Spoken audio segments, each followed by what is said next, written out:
m'a motivé de choisir ce thème, bon, c'est à cause des problèmes rencontrés dans les hôpitaux parce que en tant que mère de famille, c'est nos quotidiens, on est entre soit à la maternité, soit à la pédiatrie et on rencontre vraiment des difficultés pendant la gestion. Donc en tant que gestionnaire, j'ai fixé comme objectif d'apporter ma contribution à la gestion hospitalière. Donc la chose que je peux faire, c'est de mettre en place une étude qui peut permettre d'améliorer la gestion hospitalière de mon. Pas plus grande difficulté.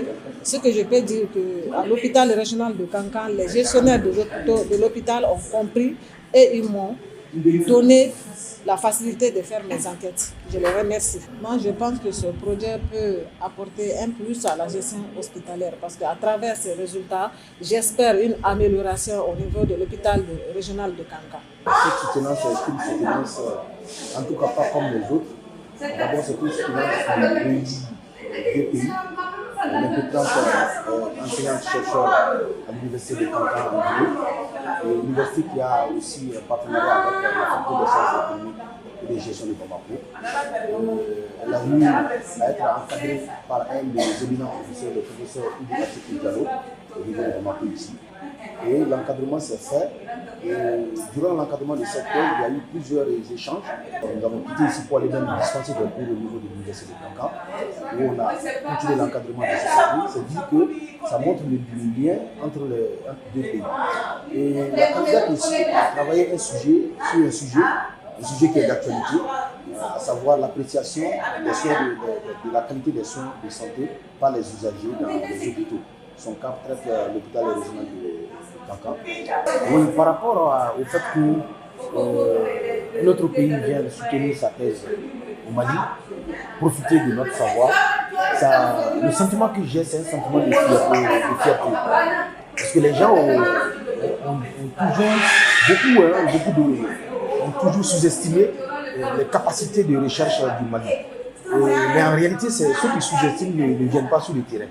Donc c'est ce qui fait que je suis toujours content quand ces gens d'événements viennent et qu'on montre nos preuves.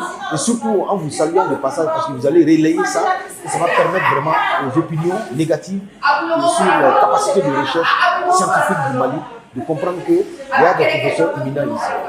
Voilà, donc ce sentiment quand même me va tout droit au cœur, surtout en Guinée, surtout l'université de Kankan.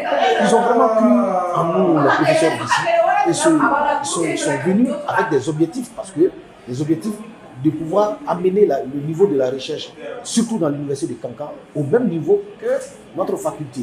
Donc ça a été dit, c'est pourquoi on est ensemble depuis une dizaine d'années maintenant. Nous travaillons ensemble et je pense que ça avance. Et tous ceux qui sont en train de comprendre que se font des illusions, je vais dire ainsi, que la recherche au niveau du Mali, en français facile, on dit les anciens ne connaissent rien. Bon, qu'ils viennent.